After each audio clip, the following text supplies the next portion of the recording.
നമ്മുടെ ആരോഗ്യം മെച്ചപ്പെടുത്താനായി പല ഘട്ടങ്ങളിലൂടെ നമ്മൾ സഞ്ചരിക്കാറുണ്ട്. യോഗ ചെയ്യാറുണ്ട്, അതോടൊപ്പം തന്നെ അലോപ്പതി പോകാറുണ്ട്, അല്ലെങ്കിൽ ആയുർവേദം, ഹോമിയോപ്പതി, ഇങ്ങനെ പല സെക്ഷനിലായിട്ട് നമ്മൾ നമ്മുടെ ആരോഗ്യം വീണ്ടെടുക്കാനായിട്ട് ശ്രദ്ധിക്കാറുണ്ട്.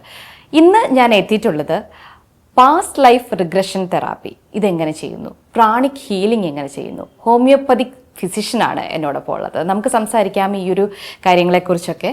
Doctor Preetha Prabhakar. Doctor, welcome to the show. ഈ പാസ്റ്റ് ലൈഫ് റിഗ്രഷൻ തെറാപ്പി ചെയ്യുന്നതിലൂടെ ഡോക്ടർ നേരിട്ടിട്ടുള്ള പ്രശ്നങ്ങൾ എന്തൊക്കെയായിരിക്കും? അതായത് ഈ റിഗ്രഷൻ ചെയ്യുമ്പോൾ ഒരുപാട് ഡൗട്ടുകളായിട്ടായിരിക്കും ആൾക്കാർ നമ്മുടെ അടുത്ത് വരുന്നത്. കാര്യം അറിയില്ലല്ലോ അവർക്കാർക്കും ഇതെന്താണ്. അപ്പോൾ ഫസ്റ്റ് ഓഫ് ഓൾ നമ്മൾ ചെയ്യുന്ന അവരുടെ ഡൗട്ട് എല്ലാം ക്ലാരിഫൈ ചെയ്യും. അതിന് തന്നെ നമ്മളൊരു ഇൻട്രോ സെഷൻ, നമ്മുടെ 4 സെഷനിലെ ഫസ്റ്റ് സെഷൻ ഇൻട്രോ സെഷനാണ്.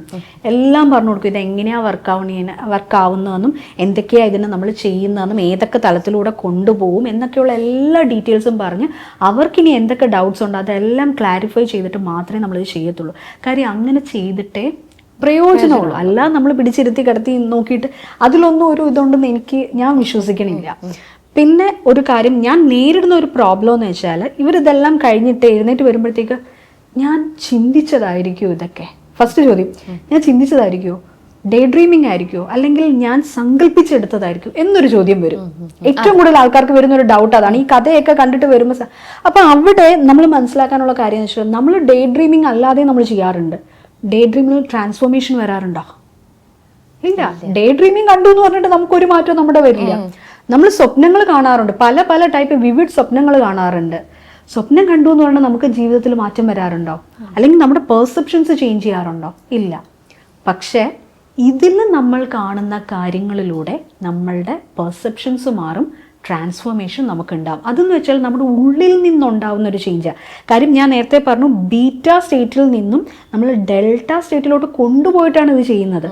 അപ്പോൾ വളരെ ഡെപ്തിൽ നിന്ന് തന്നെ ഉള്ള ഒരു ചേഞ്ച് അവരിലേക്ക് നമുക്ക് കൊണ്ടുവരാൻ പറ്റും. അതേസമയം സൂപ്പർഫിഷ്യലായിട്ട് നമ്മൾ കാണുന്ന ഡ്രീമിങ്ങിലൊന്നും ഈ പറയുന്ന പോലെ ഒരു ട്രാൻസ്ഫോർമേഷൻ ഉണ്ടാവില്ല. ഈവൻ ദോ അവർ സങ്കല്പിച്ചെടുത്ത കാര്യങ്ങളാണെങ്കിൽ പോലും സങ്കല്പമായിക്കോട്ടെ, അതിനെ നമ്മൾ ജഡ്ജ് ചെയ്യേണ്ട. നമുക്ക് നമ്മുടെ എയിം എന്താണ്, നമുക്ക് കിട്ടിയിരിക്കുന്ന തീമിൽ അവർക്കൊരു മാറ്റമാണ്. ഇത് മാത്രമേ ഉള്ളൂ നമുക്കൊരു എയിം എന്ന് പറഞ്ഞാൽ. ആ ഒരു എയിം നമുക്ക് സക്സസ്ഫുൾ ആക്കി എടുക്കുക എന്നുള്ളതേ ഇതിനകത്തുള്ളൂ. അല്ലാതെ നമ്മൾ കാണുന്നത് എന്തും ആയിക്കോട്ടെ. ഇപ്പൊ ശരിക്കും ഏറ്റവും കൂടുതൽ ആൾക്കാർ ഇതിനെ എതിർക്കുന്നതിന്റെ ഒരു കാര്യം, ഇത് കണ്ടതൊന്നും സത്യമാവണമെന്നില്ല, തോന്നലുകളായിരിക്കാം. ഞാൻ പറയുന്നത് വെച്ചാൽ തോന്നലുകളായിക്കോട്ടെ, സങ്കല്പം ആയിക്കോട്ടെ, ഡ്രീം ആയിക്കോട്ടെ, മാറ്റം വരുന്നുണ്ടോ ഇല്ലയോ അത് മാത്രം നമ്മൾ നോക്കിയാൽ മതി. പിന്നെ ഞാൻ പറഞ്ഞല്ലോ, ഇതിനകത്ത് ഒരുപാട് കാര്യങ്ങൾ ചെയ്തിട്ടാണ് നമ്മൾ ഈ ഒരു ലെവലിലോട്ട് എത്തിയത്. അപ്പോൾ തീർച്ചയായിട്ടും ഒരു ചേഞ്ച് 100% വരേണ്ടതാണ്. ഇത് ഒന്നാമത്തെ പ്രോബ്ലം. പിന്നെ രണ്ടാമത്തെ ഒരു പ്രോബ്ലം എന്ന് വെച്ചാൽ പലർക്കും ഉള്ളൊരു ഡൗട്ടാണ്, പാസ്റ്റ് ലൈഫ് റിഗ്രഷൻ തെറാപ്പി ചെയ്ത് അവിടെ തന്നെ അങ്ങ് ആയി പോകും, തിരിച്ചു വരാണ്ടിരിക്കൂ, ഞാൻ രാജാവായി കണ്ടു, ഞാൻ രാജാവായി തന്നെ തുടരുമോ? അങ്ങനെയല്ല. ആക്ച്വലി ഇതിനകത്തെന്ന് വെച്ചാൽ നമ്മൾ പ്രോപ്പറായിട്ട് നമ്മളിപ്പോൾ ഒരു പാസ്റ്റ് ലൈഫ് നമ്മൾ കണ്ടു കഴിഞ്ഞാൽ പ്രോപ്പർ ഇതിൻ്റെ ഇടയിൽ തന്നെ നമ്മളൊരു ഇൻ്റഗ്രേഷൻ നമ്മൾ ചെയ്യും, റെസൊല്യൂഷൻ ചെയ്യും, പിന്നെ ക്ലോഷറും ചെയ്യും. അതെല്ലാം മടക്കി ആ ചാപ്റ്റർ കംപ്ലീറ്റ് മടക്കിയൊക്കെ വെച്ചിട്ടേ അവരെ നമ്മൾ തിരിച്ചു കൊണ്ട് വരത്തുള്ളൂ. അല്ലാതെ ബ്ലൈൻഡ് ആയിട്ട് കണ്ട് തിരിച്ചു വരിക അങ്ങനെയല്ല. ഇത് ഞാൻ പറഞ്ഞല്ലോ, ഞാൻ അമരാന്തോസ് എന്ന് പറയുന്ന ഒരു അക്കാഡമിയിലാണ് ഞാൻ പഠിച്ചത്, ബാംഗ്ലൂർ ബേസ്ഡ്. ഡോക്ടർ വേണുമൂർത്തിയാണ് എന്നെ പഠിപ്പിച്ചത്.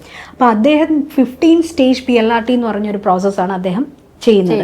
അപ്പോൾ ഈ ഒരു 15 സ്റ്റേജ് പ്രോസസ്സിനകത്ത് പ്രോപ്പറായിട്ട് പോയി കഴിഞ്ഞാൽ തിരിച്ചു കൊണ്ടുവരാനും അവർക്ക് റെസൊല്യൂഷനും വേണ്ടുന്ന എല്ലാ കാര്യങ്ങളും അതിനകത്ത് ചെയ്യുന്നുണ്ട്.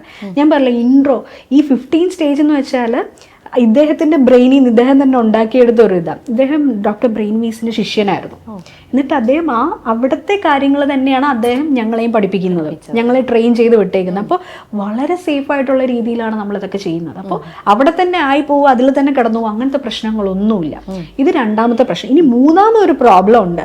നമ്മൾ ഈ ഹിപ്നോതെറാപ്പി ചെയ്തുകൊണ്ടിരിക്കുന്ന സമയത്ത് നമുക്ക് അൺകോൺഷ്യസ് ആയിട്ട് നമ്മുടെ സീക്രട്ടുകളെല്ലാം തുറന്നു പറയുമോ, കള്ളത്തരങ്ങളൊക്കെ പുറത്തു വരുമോ, അങ്ങനെയൊക്കെ ഒരു പേടിയും പലർക്കും ഉണ്ട് കേട്ടോ. എന്നെ ഹിപ്നോസിസ് ഡോക്ടർ എല്ലാ സത്യങ്ങളും കണ്ടെത്തുമെന്നൊക്കെ. പക്ഷെ അവിടെയും ഞാൻ പറയുന്നു, ഹിപ്നോസിസിൽ കിടക്കുന്ന ഒരു ക്ലയൻറ്റ് അവരുടെ ഫുൾ കൺട്രോളും അവരുടെ കയ്യിൽ തന്നെ ആയിരിക്കും.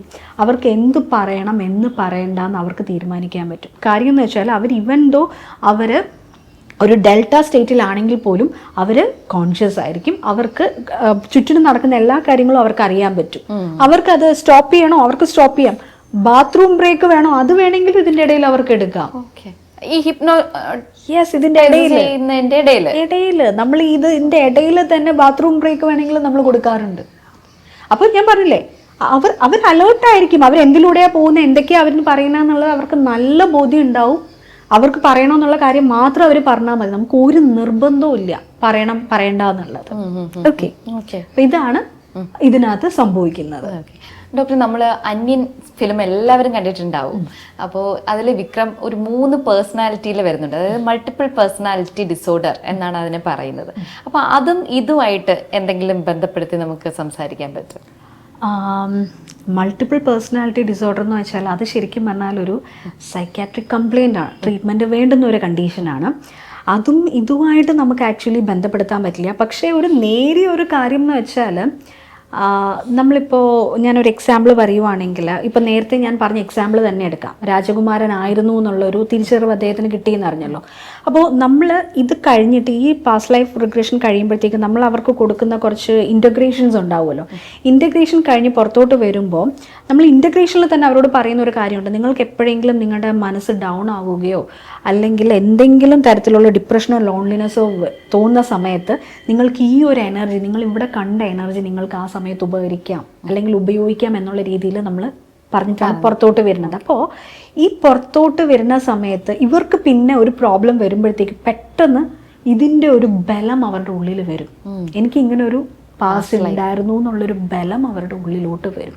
അപ്പം ആ ഒരു രീതിയിൽ നമ്മൾ ഇൻ്റഗ്രേഷൻ ചെയ്ത് വിടാറുണ്ട്. അപ്പോൾ ശരിക്കും പറഞ്ഞാൽ ഈ കാണുന്ന ഇതൊക്കെ അവർക്കൊരു മനോബലത്തിനുള്ളൊരു ഫാക്ടറും കൂടി ആയിരിക്കും.